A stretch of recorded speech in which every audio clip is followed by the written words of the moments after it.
David, and then I'm going to share again because I'm actually remembering this time. Okay. Tell me that it asked you guys.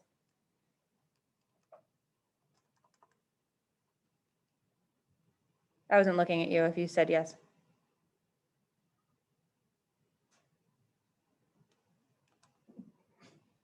No, okay. Guys, are we recording? Tell me we're recording. Yes, okay. All right, so mu is 116 and sigma is the square root of what, 200 times 0.42 times 0.58. Michaela, do you have that old homework to show me or no? The stuff from like all your vacation stuff? Oh, sweet. Okay, well, I'll just go through them online, it's okay. Or just in person, whatever you want to do. 9, 8, you guys get the same thing? Okay, all right, so now I'm going to draw my bell curve.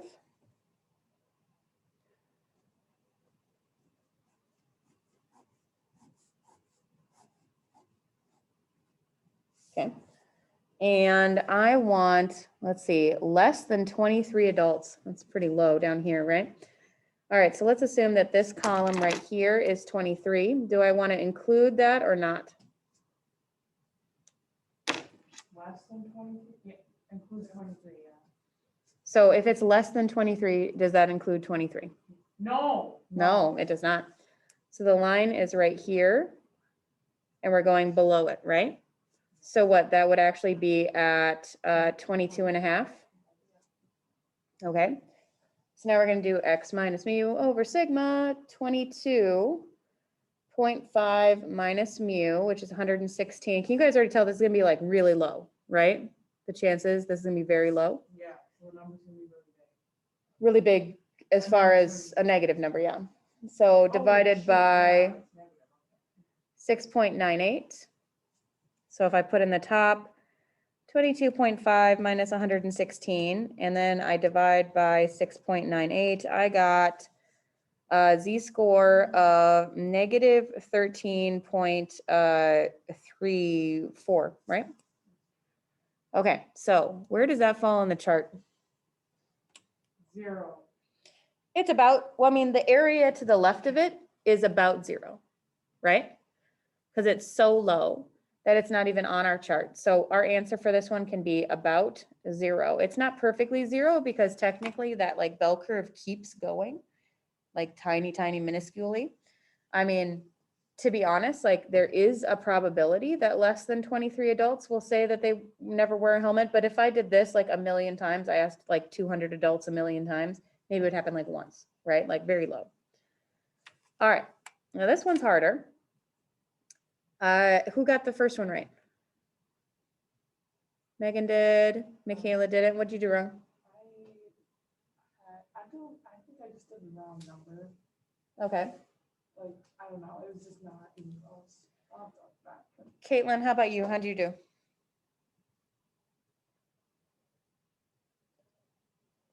She got it right, Mitchell? Well, I did like the x minus u over sigma, but like I didn't finish it because when I did it the first time I got negative 13.4 and that didn't sound right, so I didn't quite finish it. But yeah, I did it right. It's actually going to happen a lot, especially on the AP test where you get a z-score that's off the chart, because often when we're doing something, things turn out to be in real life off the chart, which means it's either going to be 100% or 0% about, but that's important. You always have the squiggly line there to imply not exactly 0. How about you, Krista? I did the same thing as Mitchell. Okay, Tanner? I got it. Cool.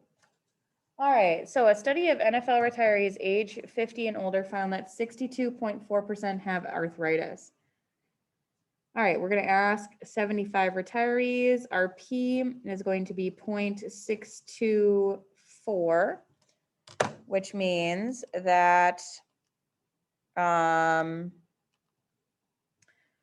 the Q is 376.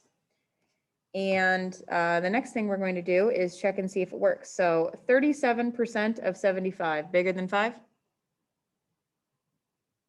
Yes. Yeah. If it's a close call, you can always put it in your calculator.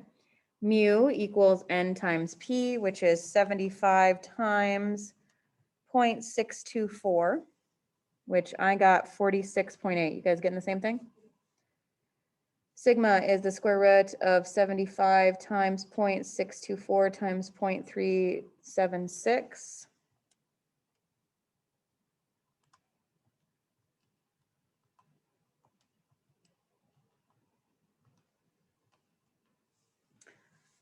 I got 4.19 for that one. Same? Cool. All right, next step is to draw a picture.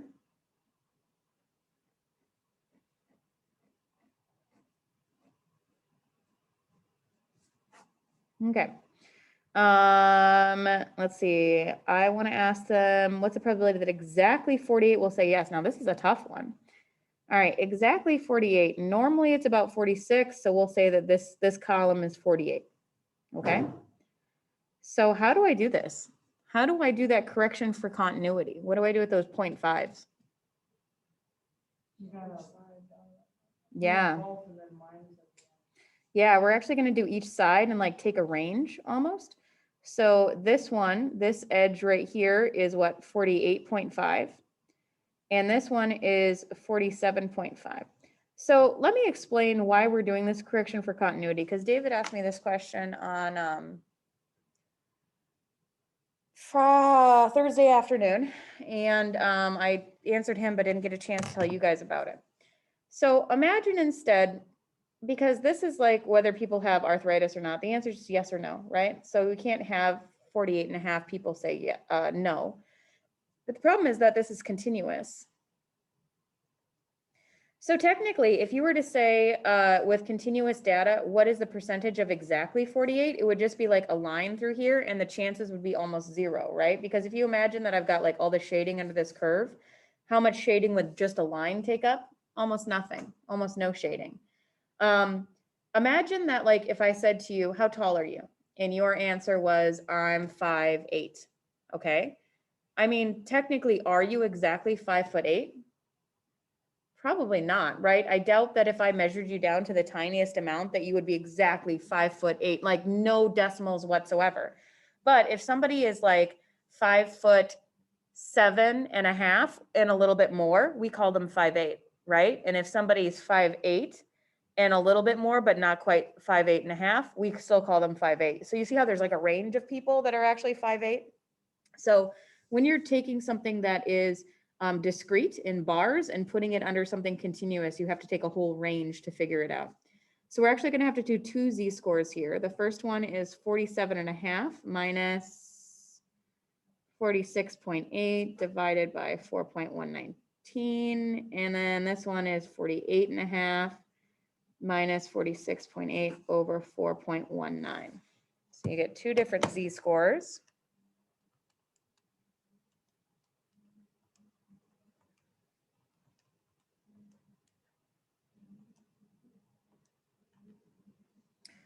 Okay, tell me if you guys got the same thing I did. I got 0.17 for my first z-score, and for my second z-score, I got 0.41. Okay, so now I'm going to look up both z-scores and then subtract the two. So if I look in the back of my book, I'm at A16 page. And I look up 0.17.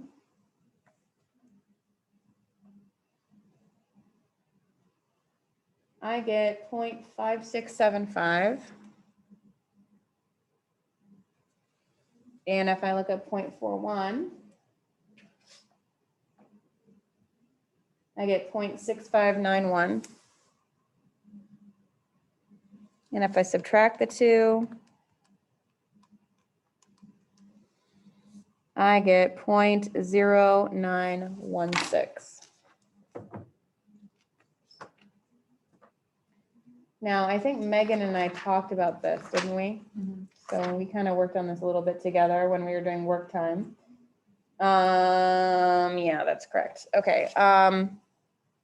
Michaela, did you get this one? Nice. Caitlin, Mitchell, Krista, Tanner. Let me know how you did. Tanner got it.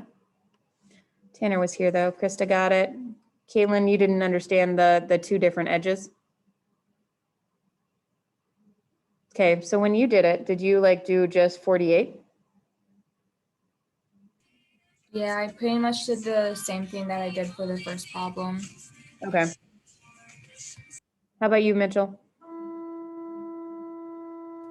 I did not get it. Okay, do you guys understand it now?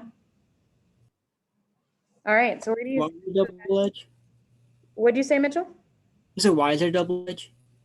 Why is there a double edge? Yeah. Because we want this entire column. And so it's Yeah. more like we're doing a between kind of thing. It's not like we're saying this and less, which would be everything, or this and more, which would be everything. We're saying between these two. Okay. Okay, so your homework is page 281, numbers 1 through 27 odds.